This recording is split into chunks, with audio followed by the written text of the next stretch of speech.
चित्रकूट में वशिष्ठ जी ने श्री राम के वंश के बारे में क्या बताया और राम के पूर्वज कौन थे? वशिष्ठ जी ने पृथ्वी की शुरुआत से श्री राम तक के सभी पूर्वजों के नाम बताए। वाल्मीकि रामायण के अयोध्या कांड के 110वें अध्याय में श्री राम की पूरी वंशावली का वर्णन है। बहुत ध्यान से सुनिए। वशिष्ठ जी कहते हैं, जगदीश्वर, इस समय तुम्हें अयोध्या लौटने की इच्छा से मैं इस लोक की उत्पत्ति का वृतांत सुनाता हूँ। सृष्टि के प्रारंभ में सब कुछ पानी में डूबा था। इस पानी के भीतर ही पृथ्वी का निर्माण हुआ। फिर परम ब्रह्म विष्णु वराह रूप में प्रकट हुए और पृथ्वी को जल से निकाल लाए। परम ब्रह्म परमात्मा से ब्रह्मा जी का प्रादुर्भाव हुआ। उनसे मारीची और मारीची के पुत्र कश्यप हुए।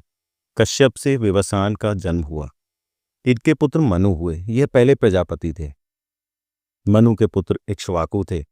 यह अयोध्या के पहले राजा थे। इसीलिए इस वंश का नाम इक्ष्वाकु वंश कहा जाता है।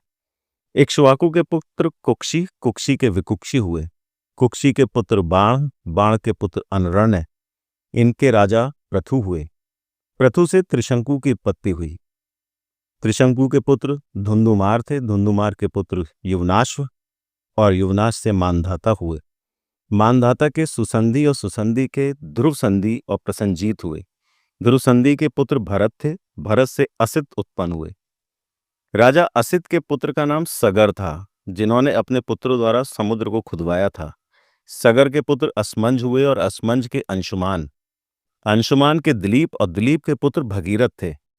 भगीरथ से काकुत्स और काकुत्स से रघु हुए। इन रघु से ही इस वंश के लोग राघव कहलाए।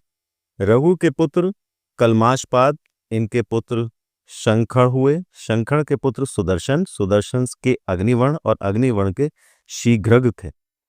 शीघ्रग के पुत्र मरु, मरु के पुत्र प्रश्रुफ और उनके अम्बरीश हुए। अम्बरीश के पुत्र नहुष, नहुष से नाभाग और नाभाग से अज हुए। अज के पुत्र राजा दशरथ हुए और दशरथ के ज्येष्ठ पुत्र तुम हो, जिसकी श्री राम के नाम से प्रसिद्धि है। नरेश्वर, अयोध्या राज्य तुम्हारा है, इसे ग्रहण करो और इसकी देखभाल करो। समस्त इक्ष्वाकु वंशवासियों के यहाँ ज्येष्ठ पुत्र ही राजा होता आया है। ज्येष्ठ के होते हुए छोटा पुत्र राजा नहीं होता। ज्येष्ठ पुत्र का ही राजा के पद पर अभिषेक होता है। यशस्वी श्री राम रघुवंशियों का जो अपना सनातन कुल धर्म है, उसको आज तुम नष्ट न करो।